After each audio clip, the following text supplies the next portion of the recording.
It's my pleasure to introduce Peter Kornbluh, who's with us to answer questions this evening about his newly released study of the often secret negotiations between Cuba and the United States over the last half-century.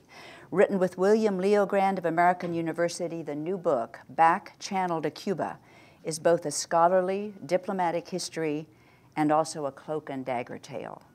It draws from declassified sources and hundreds of interviews to tell a dynamic story that's very much in the news right now.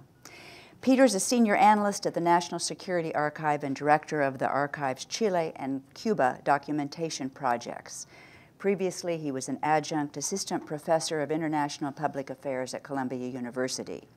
His other books on Cuba include The Cuban Missile Crisis, 1962, and Bay of Pigs, Declassified. Please join me in welcoming Peter Kornbluh. Peter, you argue in that the story of U.S.-Cuban relations is about perpetual hostility, but much more than that there's been almost continual negotiations through the years. And we'll get to that, the negotiations and the possibilities for even more improvement now. But first, let's talk a little about the hostility. You and Fidel Castro himself learned a lot about the details of this when you organized a conference in Cuba that brought together veterans of the Bay of Pigs. Tell us what you learned. Yeah, well, Fidel certainly knew a lot about the hostility from firsthand experience, but I had the great experience, really the great historical experience of organizing a conference on the Bay of Pigs that brought CIA officials, retired officials, the surviving Kennedy White House policymakers such as Arthur Schlesinger and Richard Goodwin, and members of the actual CIA-led brigade of exiles to Cuba for the 40th anniversary of the Bay of Pigs. The invasion led by the CIA actually took place in April of 1961, so in 2001, in late March, we did this conference, and it was a really interesting effort to use a history of antagonism, a history of enemies, to have a dialogue about it and see if perhaps that dialogue and that civility could actually make history, even though it was about history. And people actually talked to Fidel Castro about trying to kill him, right? That's right. One of the CIA agents that we brought down, a retired official named Sam Halpern, told Fidel Castro the story of the plot to kill him with an exploding conch shell. And we're sitting in a conference room, a big conference room, and the American delegation is on this side, and Fidel Castro and his advisors and historians and generals, the generals who fought at the Bay of Pigs, are all on the other side of the table. And here is Sam Halpern explaining in a very, pleasant, civil, and actually humorous way that he was tasked to figure out which shell would be big enough and organic to the Caribbean area around Cuba to put a bomb in.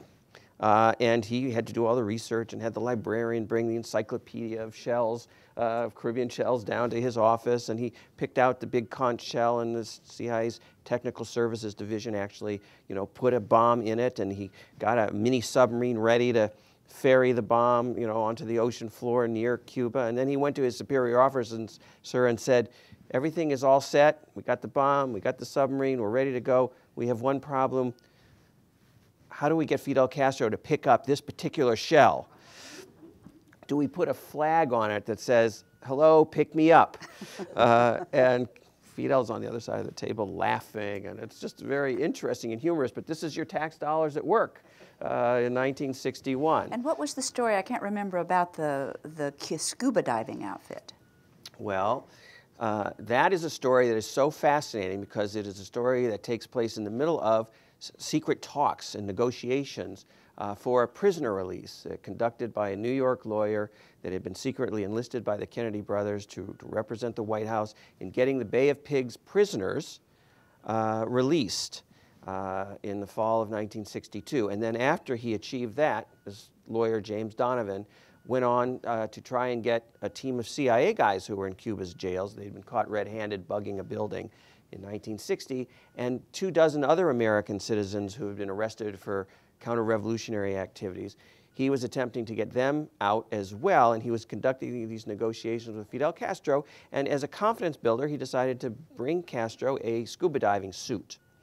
And he actually had CIA people in charge of his trip because he was trying to get CIA agents out, but there was a whole nother part of the CIA known as ZR Rifle, which did these assassination plots. And they thought, great, this guy's going to give something to Fidel Castro, let's poison it. And they were going to put a fungus in the snorkel and contaminate the actual wetsuit itself. The actual suit that was purchased had to be kept in a safe by those people who wanted Donovan to succeed in his negotiations rather than become an assassin. And so inside the CIA, you had one office pitted against another. And Castro himself, years later, learned this story and exclaimed, think they were trying to use the negotiator for the Bay of Pigs and these American citizens as an assassin. It's an extraordinary example of the tug of war inside the U.S. government for over 50 years now on the issue of Cuba policy. So, refresh our memories. What are and what have been U.S.-Cuban relations? Just remind people what the embargo is exactly, what's covered by it, and sort of what current relations are, and then we'll get into the back channel. And first of all, what does back channel refer to? Well, let me tell you about generally the situation with the United States and Cuba. The Cuban Revolution, as many of you remember, took place at the very end of last day of 1958. By January 1st, 1959, Fulgencio Batista was overthrown. Castro was in power. It was a very popular revolution. In its earliest stages, the United States thought they could actually work with Castro. And the CIA, in one of the first episodes of secret diplomacy, met with Fidel Castro in April of 1959 at the Statler Hilton Hotel in New York City and tried to recruit him to ferret out the communists in his government. They actually said to him, we think you're the spiritual leader of democratic forces for the future of Latin America, but you have all these commies in your government, and we want to identify them for you and so that you can take care of them for us. And Fidel Castro said, sure, you know, let's set up a back channel, and you can tell me who they are, and you know, I'll act accordingly. And of course, he was just stringing the CIA along, and just to find out what kind of information they were getting about his government. But pretty soon the CIA decided that because of his anti-American rhetoric and his position on the independence of Cuba's foreign policy, its economic sovereignty, that they weren't going to be able to work with him anymore. And these famous CIA assassination plots started, and the CIA put together with the State Department the plan for the Bay of Pigs, and they attempted to assassinate Fidel Castro using sniper rifles, toxic cigars, exploding shells that we just talked about, and poison wetsuits. And those became very famous, those plots, and defined, I think, the narrative that we know today on the history of U.S.-Cuban relations, a history of what Henry Kissinger called perpetual hostility. John F. Kennedy, in the aftermath of his defeat at the Bay of Pigs, kind of took his revenge by implementing a trade embargo, cutting off the purchase of any goods from Cuba, cutting off the sale of any goods to Cuba, all commerce. He authorized something called Operation Mongoose, which is a whole new set of covert operations to get rid of Castro and international operations to isolate Cuba, including forcing the Organization of American States countries, all of Latin America, to break their own commercial and political and diplomatic ties with Cuba. And that is kind of the state of affairs that endured for many years. The embargo is still in place today. We still today have regime change programs that are being run out of the U.S. Agency for International Development, of all places, and who knows what the CIA is actually doing in Cuba, frankly, today. But we still have those operations going. We still have a framework of hostility, even as over the years we have developed kind of levels of cooperation kind of below, kind of on secondary issues such as migration, counter-narcotics collaboration, disaster management, and kind of those kinds of issues. And at the same time all that's happening, there's there's all this negotiating too. That's what's most surprising to me about the book. Right. Well, you know, that's what is surprising to me too. I set out years ago, and we were using these episodes of history and aggression to talk between the closest of enemies. As Wayne Smith, who was kind of the dean of diplomats on this issue, has put it, because I thought that this was a way to bring the two sides together to talk.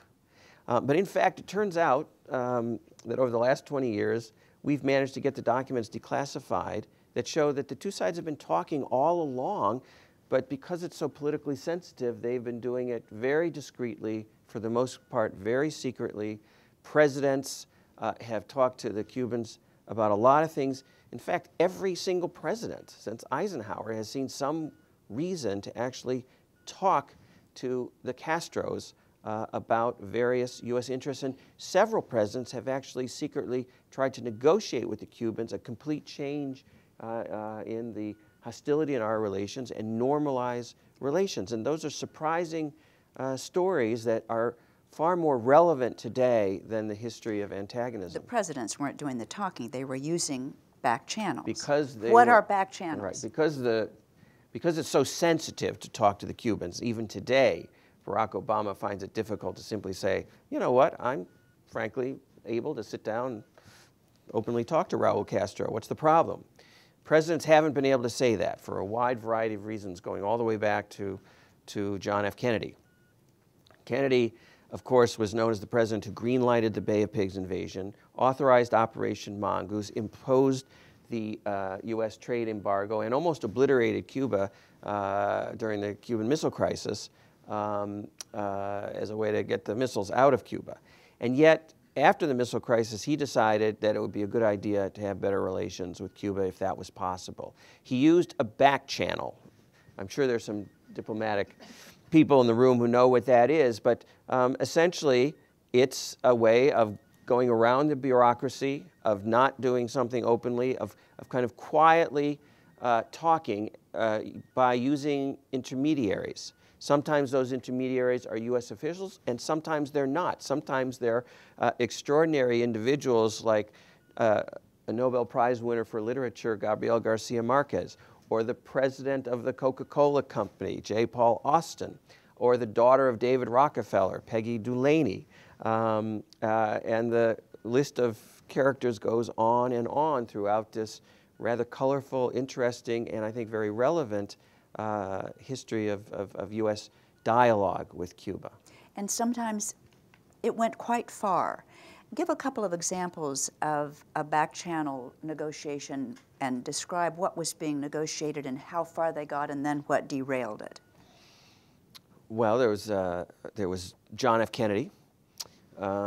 He, in the last year of his life, decided that it would be worth the effort to see what was possible with Cuba. I interviewed his National Security Advisor, McGeorge Bundy, shortly before he passed away. And he told me, you know, John Kennedy was a smart guy, and he wanted to see, quote, what was possible with Castro. And so a whole series of feelers were sent out to Castro, passed along by intermediaries.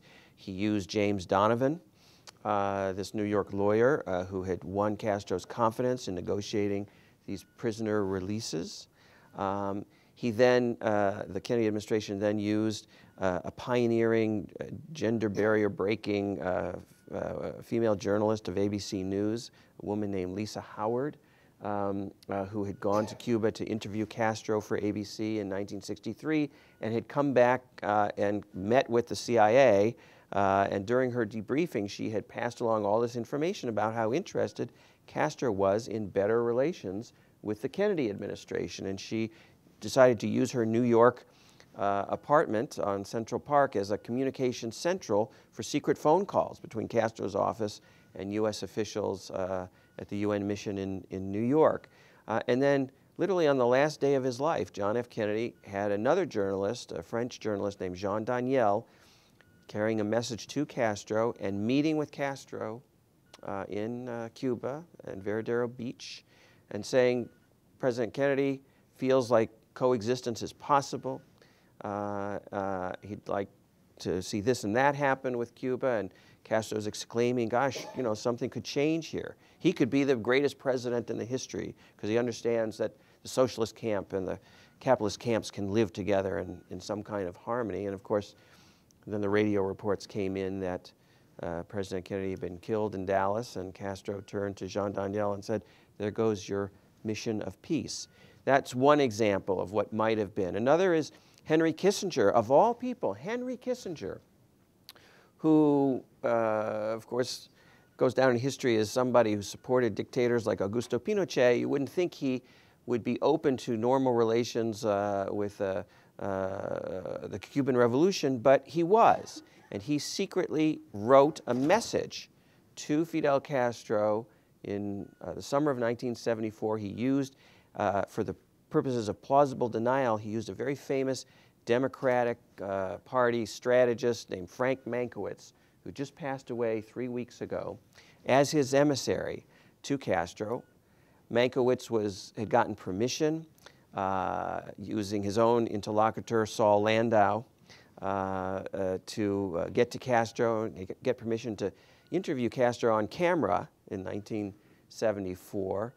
The interview ended up being sold to CBS and used by Dan Rather for a CBS News special on the Cuban Revolution and Fidel Castro. But since Kissinger found out that Mankiewicz was going to see Castro, he hand-wrote a note. He said to him, this is how I did it in China with Chow Enlai. And Mankiewicz carries this note to Fidel Castro, and Castro reads it in front of Frank Mankiewicz and Saul Landau and another member of their entourage, Kirby Jones, and says, this is a very important message and we will treat it importantly. And when they go back to the United States, Castro gives them a box of cigars for Kissinger. He liked to practice cigar diplomacy, and he gave them a box of Cohiba Lanceros for Kissinger and a handwritten note. It was protocol that since Kissinger had sent a handwritten note, what went back to him would be a handwritten note, basically saying, I agree, I'm ready to talk. And this set in motion the most extraordinary set of secret meetings. They were held at the cafeteria in LaGuardia Airport, at the house of Lawrence Eagleburger, Kissinger's top deputy at the time, in Washington, at the swanky five-star Pierre Hotel in New York City.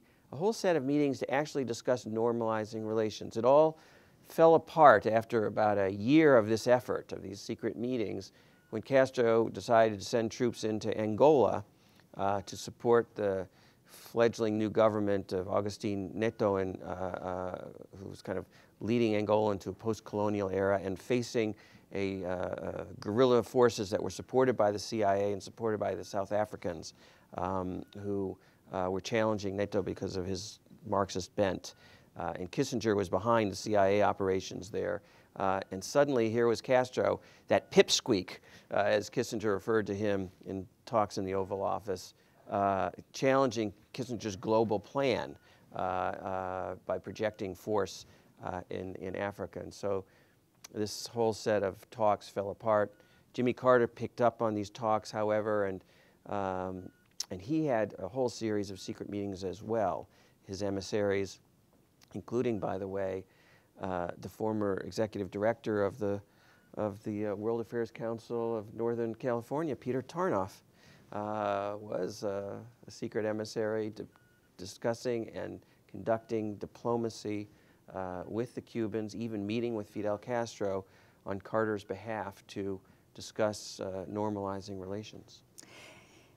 This goes on, and it's almost predictable by about 3/4 of the way through the book that the efforts that you're describing will come up against some sort of a political barrier or some kind of a barrier from one side or the other.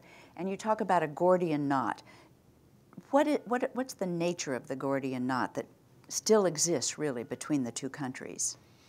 I think it was actually Fidel Castro himself in a comment with perhaps Diane Sawyer in an interview for Dateline that said, you know, I don't know if the Gordian knot can be broken. It's so tightly tied now around U.S.-Cuban relations. And the nature of the knot is essentially a political one. At some point, kind of during the Cold War, after the United States clearly demonstrated they could have détente with the Soviet Union and détente with the Chinese, normal relations, and even make up and become friends with Vietnam of all countries. The issue is why the same couldn't happen with a little island off our coast, only 90 miles away,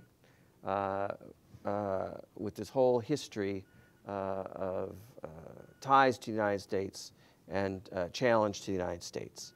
And it becomes a domestic political problem. The knot is tied around the exile community in Florida and Florida's position as a swing state in many elections, and the efforts by hardliners, the first wave of immigrants who came out of, and refugees who came out of Cuba after the revolution and who were dead set at overthrowing Castro, and their ability to form a very strong political lobby and influence presidents. They influenced Ronald Reagan, who didn't need a lot of influence, but they influenced Bill Clinton, for example, who knew that he wasn't going to win Florida unless he catered to a lot of Cuban Americans who wanted a very hard line on Cuba. And that dynamic is changing rapidly and has changed significantly, such that there isn't that same political cost. But remember where we are and come back to this, but the Gordian knot very much involves Cuba too. Cuba won't do the basic thing that the United States wants Cuba to do. So during the Cold War, our demands on Cuba were twofold. We want you to sever your relations with the Soviet Union. The Cuban Missile Crisis shows the threat that can happen if you lend your country to be some kind of ally with our mortal enemy.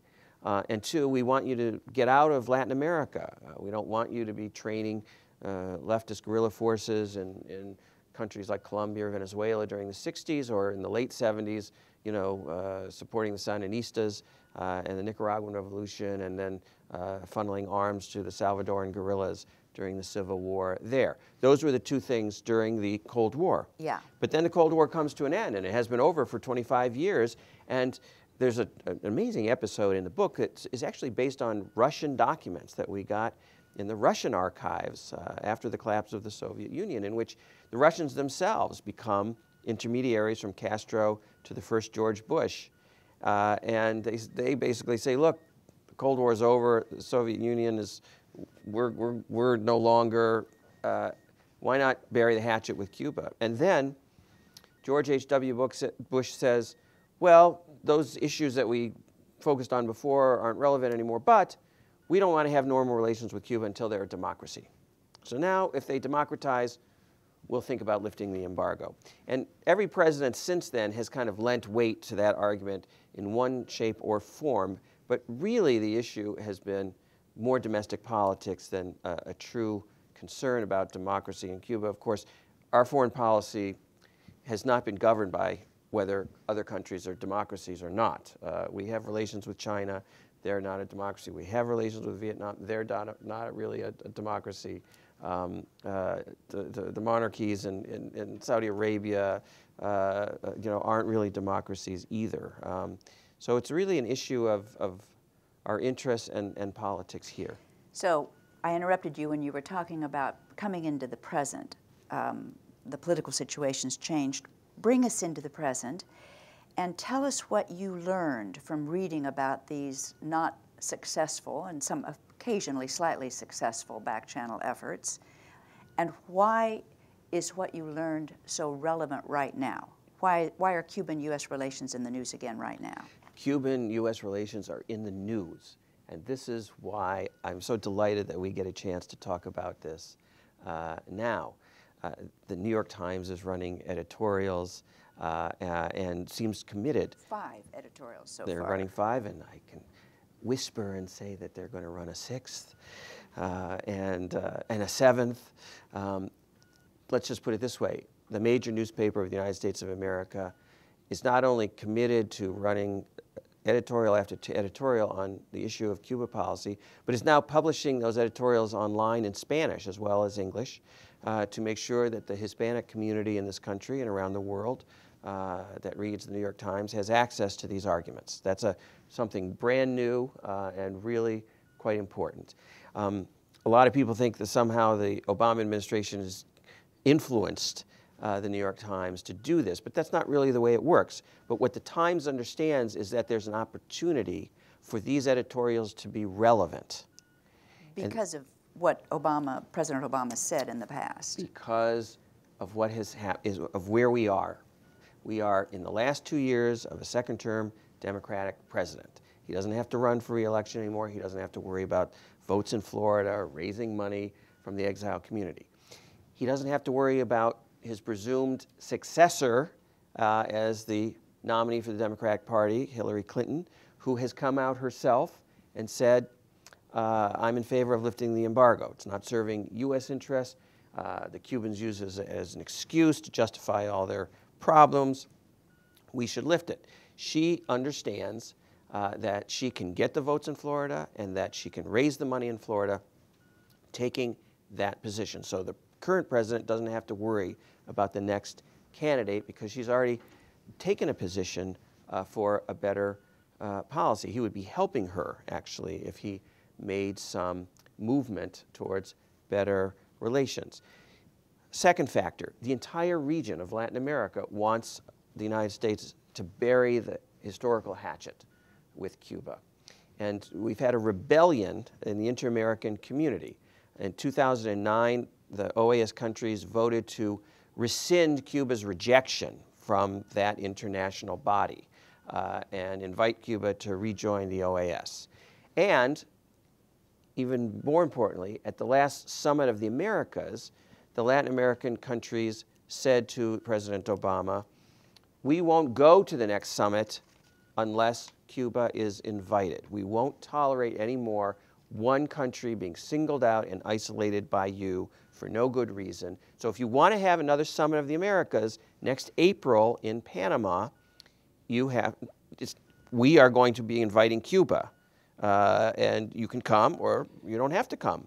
But we're going to be inviting Cuba. And now Cuba and the United States have both been invited to the April Summit of the Americas. And Obama has a diplomatic opportunity and a diplomatic cover, if you will, a diplomatic framework of the inter-American community around him to use this summit, which will be the first time since the Cuban Revolution that a Cuban president and a U.S. president have sat civilly in the same room and talked about issues. He can use this opportunity that is coming up to actually arrive at some accord and announce a change in the U.S.-Cuban relationship. But let's say he goes and they talk and something begins to happen, the same Gordian knot's there. What are the current big problems between the two, and is there any chance they can really be overcome soon? So usually a president of the United States doesn't go and meet with another president and presume that they're not going to come out of it with something dramatic. I mean, we have just had our president in November go to China and announce a climate change accord, for example. And that certainly was something that was planned long in advance. And the point here is that the United States now has a window of time between now and April to lay the groundwork for some type of dramatic statement. What are the issues that divide Cuba and the United States? Well, they're mostly kind of Cuba's being upset about a number of things. One is these regime change programs that continue through USAID. Another is that the United States, during the Reagan administration, put Cuba on something called the State Department list of states that support terrorism. It's called the terrorism list, and there's 3 or 4 countries on it. Cuba was put on it by Ronald Reagan to obfuscate the difference between international terrorism and revolution. And Cuba was supporting revolution in Central America. The Reagan administration wanted to pressure Cuba to stop, and they decided that one way to sanction Cuba was to say that this was support for international terrorism as opposed to support for revolutionary movements. And no president has had the courage to take Cuba off once it was put on, even though there has been no evidence that Cuba is involved in international terrorism activities for all these years, and particularly over the last 10 or 15 years, and when you read the list and the justification is an argument to take Cuba off the list, because the State Department officials who are forced to write it know that Cuba doesn't belong on the list. There is the issue of prisoners, and our book has a whole history of the various prisoner exchanges that have taken place over the years.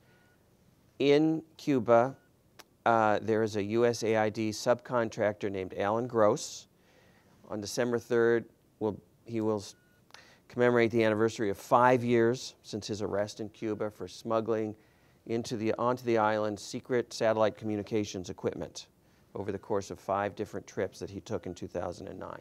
He's been in prison for 5 years. In the United States, there are 3 Cuban spies. They came to the United States in the mid-1990s.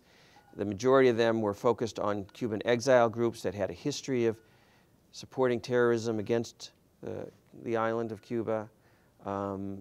They were arrested in the late 1990s, and they were prosecuted in 2000, 2001, and they've been in prison now for over 16 years. The Cuban intelligence community wants their spies back.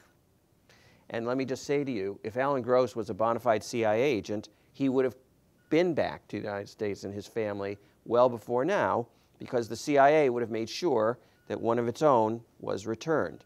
But instead, he's an amateur covert operative working for USAID, and USAID doesn't have the bureaucratic clout that the Central Intelligence has to retrieve one of its own soldiers from a prison camp in the field.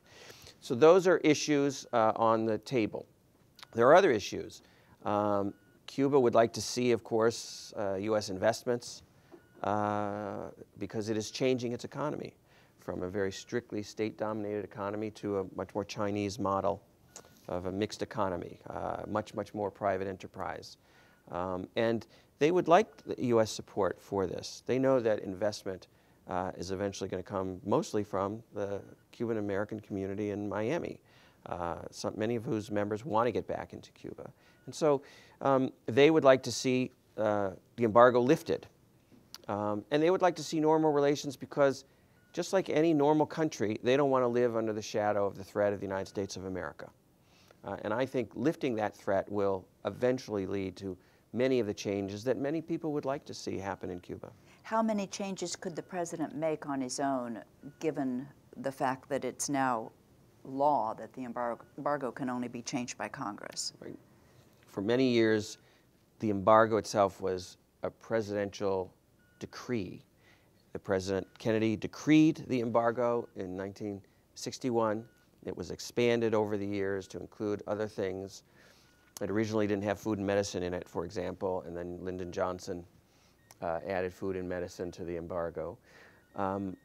Bill Clinton, however, gave away the embargo to the Congress in 1996 after Cuba shot down 2 little planes that were about to invade its airspace.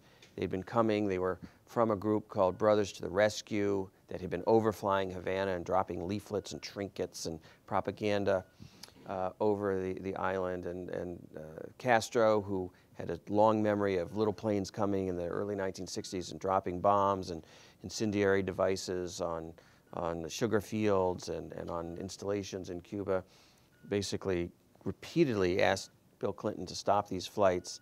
And the flights kept coming and kept coming. Peter Tarnoff was involved in a lot of back-channel diplomacy then to stop these flights. But unfortunately, for bureaucratic reasons, they weren't stopped, and the Cubans shot 2 of the planes down. And in response, Bill Clinton signed this Helms-Burton bill and gave away the embargo to Congress. So no longer can a president rescind the embargo since 1996. That's going to take a vote in the Senate and the House. That vote is not coming anytime soon, particularly after the recent midterm elections. However, the president still can waive parts of the embargo law, and some lawyers think he could waive almost all of it through presidential decree.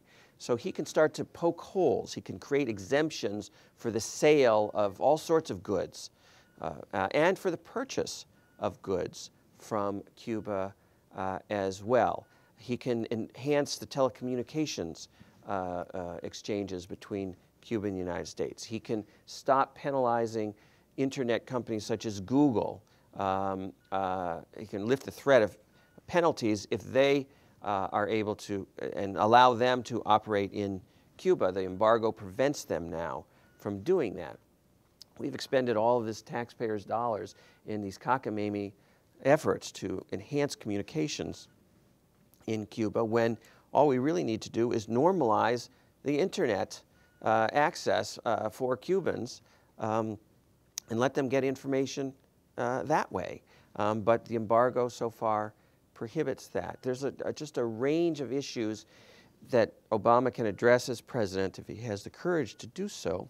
And since the embargo is like an economic dam, as he pokes larger and larger holes in it, it's eventually going to give way. What's the position of dissidents in Cuba on the question of the embargo?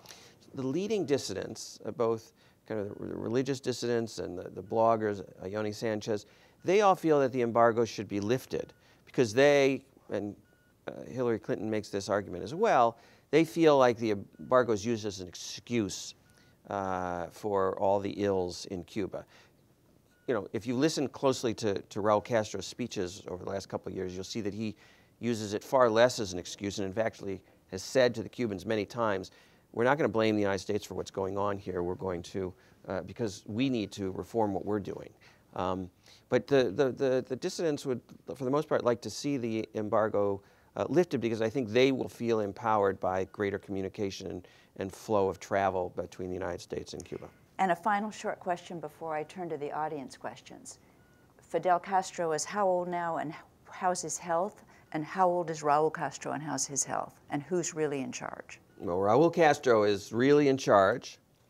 Fidel Castro has almost no influence in the day-to-day operations of the government.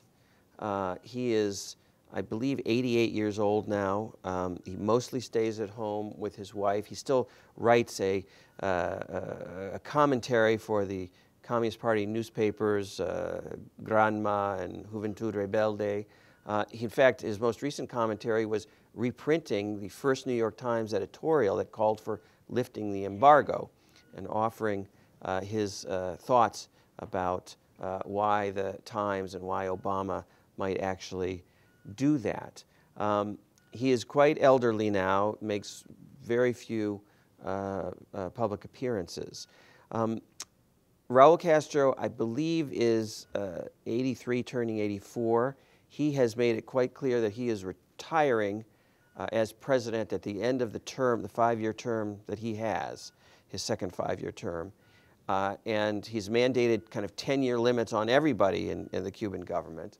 And presumably in, I think, 2018, the baton of power will pass to his lead vice president, a younger official in the Cuban Communist Party. And for the first time, Cuba will be led by somebody who presumably is not named Castro.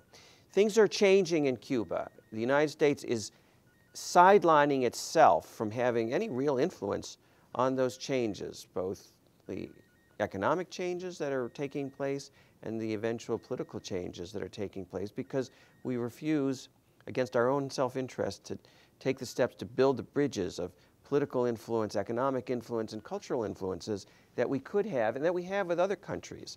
If we have normal relations with Cuba, it doesn't necessarily mean that we stop promoting democracy and promoting our values, such as they are, with Cuba, just as we do with other countries.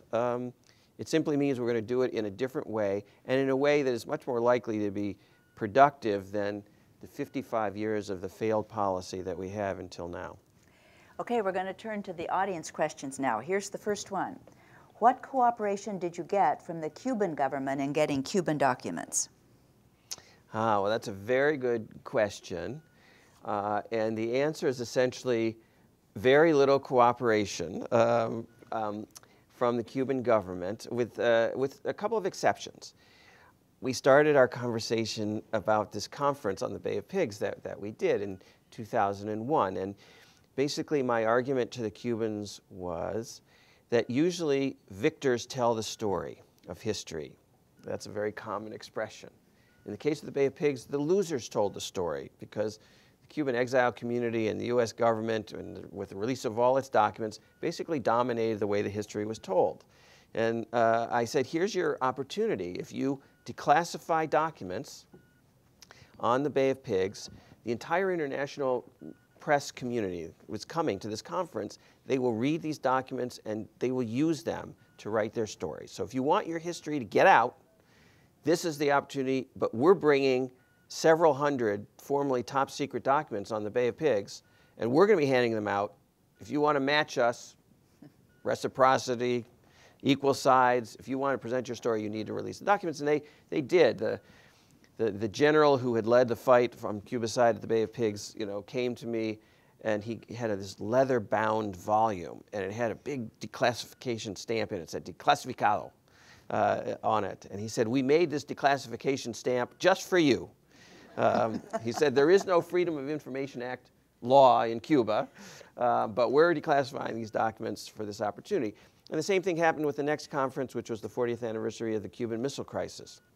We brought all of these documents from many other countries, and we gently pushed the Cuban bureaucracy to find their secret documents on the Cuban Missile Crisis and release them for the conference. Were they helpful? I mean, were they really substantive? They were. They were very interesting. They're all on the website of my organization, the National Security Archive. We are the other NSA, I want you to know. Not the one you've been reading about in the newspaper every day that's tied to Ed Snowden and his leaks. But we are the other NSA, and we have a very nice website called nsarchive.org, and we have all these Cuban documents from these two conferences up on our website for everybody to study. And the Cuban documents are there, the U.S. documents from Eastern Europe and from Canada and Britain. Put them all together. We've gotten a number of Cuban documents, but you know where we had to go to get them? We had to go to the former Eastern European Soviet bloc archives, and we would find the communications that Cuba's Communist Party and Fidel Castro sent to leaders of those countries during all the episodes. And then I'd take the documents from those archives and I'd go to Cuba and I'd say, look, other countries are releasing your documents, why don't you release them yourself? You mentioned in recent years, this is an audience question, you mentioned in recent years that sanctions have been easing. Do you think that the U.S. government will expand people-to-people exchanges, the program that lets Americans travel to Cuba on organized trips? I bet there are a lot of people here and listening on the radio that are interested in this. How many people have gone to Cuba? Excellent. And almost everybody who raised their hand has probably gone on some kind of people-to-people program, although some have gone with me to Cuba, perhaps, or I've had the opportunity to go in other ways through U.S. government activity or other programs. So, but one of the things that Barack Obama did under great pressure, I might add, is George Bush had rescinded all the people-to-people programs that Bill Clinton instituted. And when Obama became president, he was pushed very hard by a number of us to go ahead and restore those programs. And he restored them basically the same level that they were at the end of the Clinton era. And I think over 250,000 Americans have gone to Cuba under these programs. There are probably a dozen licensed groups right here in San Francisco and the surrounding areas that are taking people. The Nation magazine takes delegations. Global Exchange takes delegations. They're all educational tours. We still don't have freedom of travel, though. We have to go under these licenses, and that's a problem. We have our right to travel, and we should assert it. Right now, Cuban Americans can freely travel to Cuba. That's something that Obama did, knowing that eventually that would change the political dynamic of Florida, which it did. He was strategically successful in that. Now we have a lot more Cuban Americans in Florida invested in changing the policy and open travel. But the rest of us don't have the right to openly travel, and frankly, it's time for us to assert our right to have that right. And do you think it will? That's what the question is.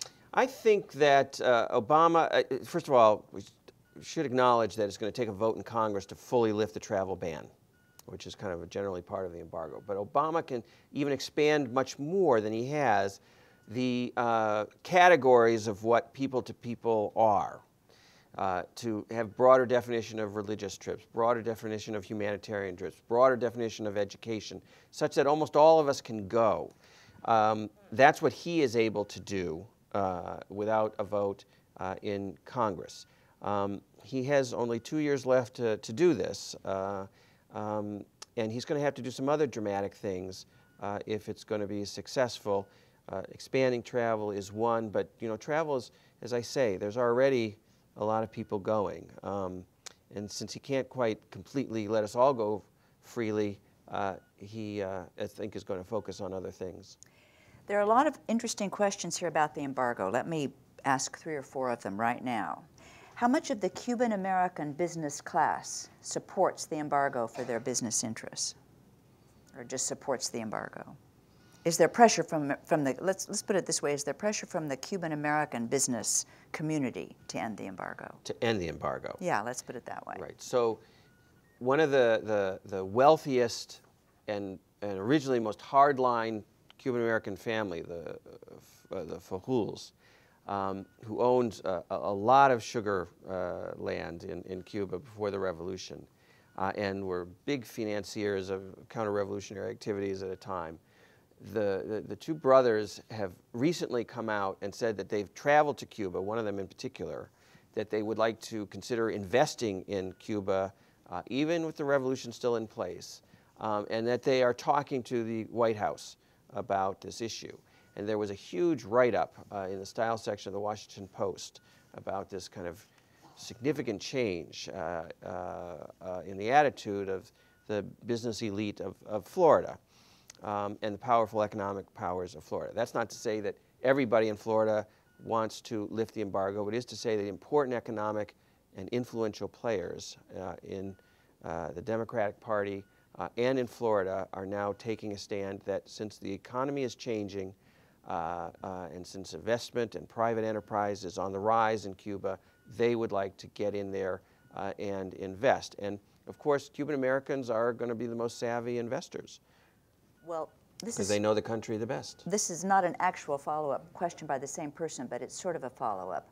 Would a Jeb Bush presidency bid again put off any Cuban deal? Or could it provide an actual path to lifting the embargo? Interesting question.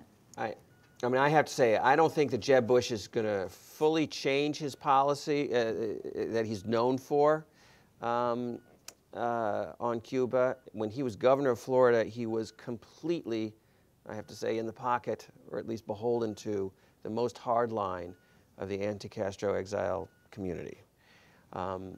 I don't know that he would really run on a more moderate position, and I wouldn't really expect that he would move significantly to improve relations with Cuba. So I don't think he or Senator Rubio are going to be useful advocates of a change. That's not to say that a Republican president might not understand the wisdom of normalizing relations with Cuba. Henry Kissinger understood the wisdom of it in the mid-1970s during Gerald Ford's administration, and it's not out of the question that a moderate Republican would do that. How does the USA strong-arm our allies to support our embargo? Well, less and less. Our allies have, since the mid-1970s, begun to fully resist this idea that the United States can sanction them for what they want to do with other countries. And this was, by the way, what kept the Helms-Burton bill from being signed initially by Bill Clinton, is that the bill called for sanctions on other countries that continue to trade and have commerce with the Cubans. And it was an insult to those countries and their governments made it clear to the United States that they weren't going to tolerate this kind of punitive action for them pursuing their own economic interests in the way they saw fit. So there was a lot of conflict over that, and there's a section of the Helms-Burton bill that's particularly onerous to these countries that the president waives every 6 months, and that's the section that penalizes countries for having their ships go to port in Cuba, and then under the law they wouldn't be allowed to actually arrive in a U.S. port for 6 months, and penalizes other elements of commercial trade by other countries. So we've tried to strong arm our relations, particularly the European Union, into taking a tougher line with Cuba. But the European Union has gone ahead and has entered into long negotiations with Raul Castro's government on the issue of human rights, democracy, investment, and is really on the verge of actually coming to a formal and final agreement for a new relationship. I believe that agreement and the whole process of dialogue, which was an open, straightforward discussion, could be a model for the United States also, to have an open, straightforward discussion and change its policy. Continuing with audience questions, how much of the limits on internet access in Cuba comes from the embargo, and how much comes from censorship by the Cuban government? It's a very good question. Cubans as a population don't have ready access to the internet. A lot of that is restrictions by the Cuban government. However, that is changing because the Cuban government has come to understand that they really can't have a modern and modernize their economy. They can't have a modern economy, and they can't modernize their economy without much less restrictive, not unrestricted, kind of communications and access to the internet. And they have started to set up internet cafes.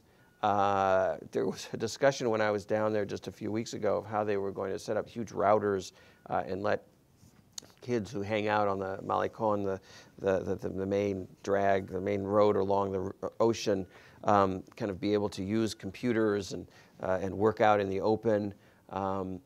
Right now, if you have money, if you're a Cuban and you have money, you can go into these new cafes, these new internet cafes, get online and pay about $4 an hour. That's a lot of money for most Cubans. So now the restrictions are become more economic than political. On the other hand, the situation is that, you know, Cuba, we can't use credit cards in Cuba.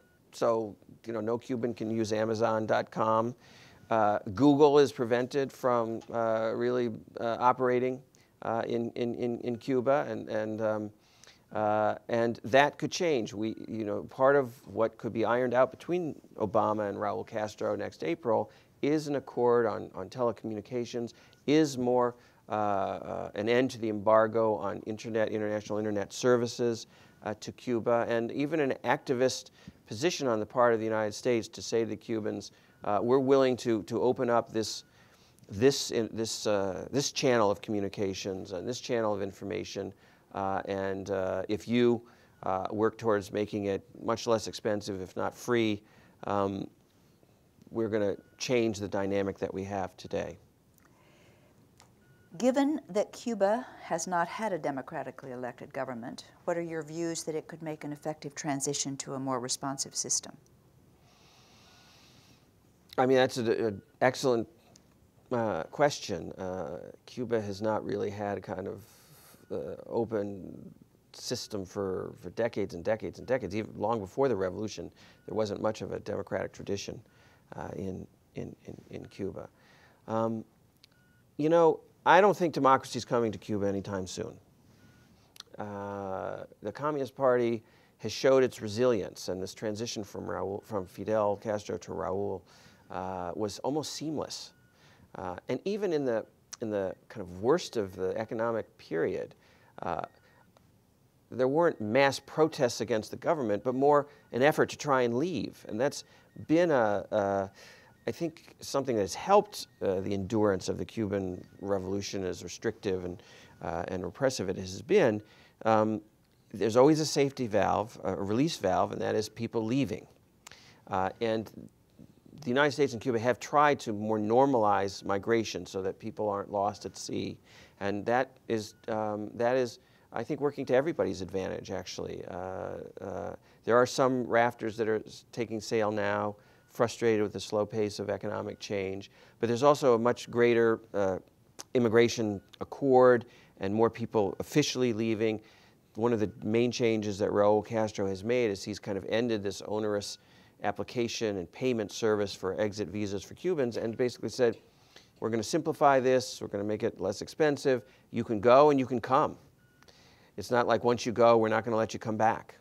The baseball players can go and sign contracts in the United States and then send the money back if they want to come visit their relatives. People can go to the United States, they can go to Spain, they can go wherever. At this point, they can afford to go and they can get visas to go.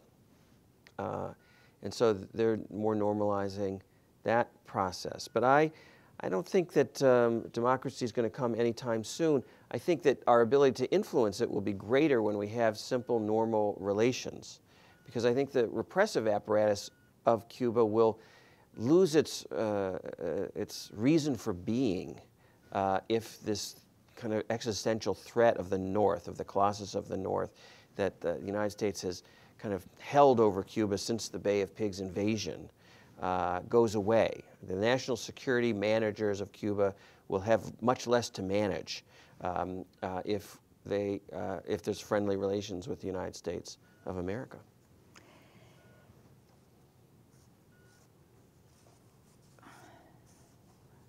Final question.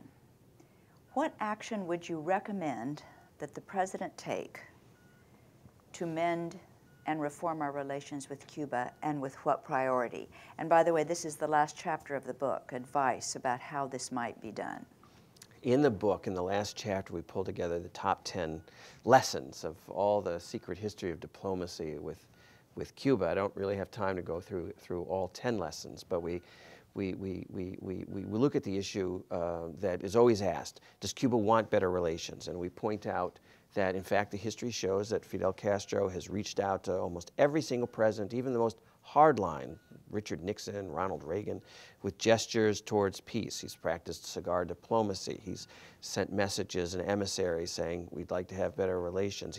He's tried to see if better relations are possible. And Cuba, even though the kind of hardliners say Cuba sabotages all these efforts at improving relations, when you actually read the history and you see what's happened, you see that that's not the case.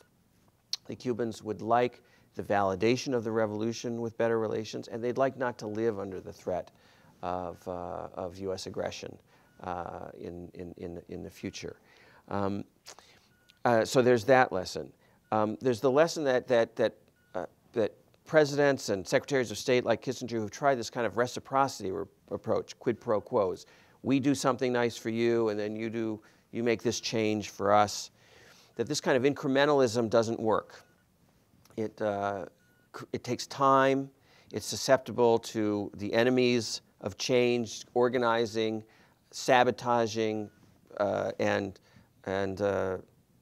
basically blocking. And we've seen that happen repeatedly over the years as well. We have seen the real lesson, which is Cuba does want better relations, but it wants it on the grounds of mutual respect and an acknowledgement of the sovereignty of the Cuban Revolution. And this is the hardest thing for U.S. policymakers to actually come to grips with, that they can't simply tell this little country what to do anymore, and that they haven't been able to since the 1959 revolution. So if we go in there and we say, we'll lift the embargo, but you have to change your political system, or we'll lift the embargo, but you have to change your foreign policy, Fidel Castro's response has been, wait, do you have one set of rules for you and another set of rules for us because we're smaller? As the leader of this country, I don't accept that kind of posturing on your part. We are a sovereign country, you're a sovereign country. We don't come to you and say, get the CIA out of Africa or out of Central America or out of Colombia or whatever. That's not our precondition for talking. So let's just have normal relations and treat each other with mutual respect. So I think, Obama, these are all lessons that are for Obama as he gets ready to hopefully meet Raul Castro next April in Panama City. I think the best thing for him to do would be to have a package that he just announces of a bunch of changes. New exemptions to the embargo, new exemptions to the ban on travel that allow more of us to go more freely, taking Cuba off the the state-sponsored terrorism list where it doesn't belong and where it's penalized economically for being on the list. I mean, there's a contradiction. You can't really say we're going to normalize relations, but this country is still on the terrorism list. And then all the enemies of normalizing relations say, but you're normalizing relations with a country that's on the terrorist list. So we have to take Cuba off the list in order to just rationally do this. But you know, the best thing that Barack Obama can do is sit down, accept a Cohiba Lancero from Raul Castro, smoke a peace pipe together, so to speak, and emerge from the summit next April with another kind of photo op of shaking hands, like the photo on the front of the book, and basically both presidents saying, you know, we're ready to put the past behind us and look toward a better future. It would be nice if it were to happen that way, but there's a wonderful story you tell in your book that indicates how difficult this process could very well be in the next, maybe even years. What's that story? I told you about this New York lawyer, James Donovan, who negotiated these prisoner exchanges and got the Bay of Pigs prisoners released. And Fidel Castro thought that since he had been able to negotiate with these things with Donovan, that maybe that could be a foundation for starting the discussion about having normal relations. And this is in the immediate aftermath of the Bay of Pigs and the Cuban Missile Crisis. It's at a time of great dissension and tension and stress in this dark relationship at the time. We're talking, you know, 1963, and Castro says to Donovan in one of their final negotiating sessions, what would it take for the United States and Cuba to get back on track to normalize relations? And Donovan says to him, Mr. Castro, do you know how porcupines make love? And this has to be translated for Fidel Castro. And his translator whispers in his ear, you know, and he goes, no, I don't know how they make love. And Donovan says, very carefully. And that is how you in the United States will approach normalizing relations. Well, that conversation took place all of 51 years ago, in April of 1963. And very carefully cannot no longer be the operative formula for improving relations. Now it's time not to be so careful, to be dramatic, to be bold, and that is the way the United States and Cuba will get back together. That's all the time we have. Please join me on behalf of the World Affairs Council. I ask you to join me to thank Peter for this most enlightening evening.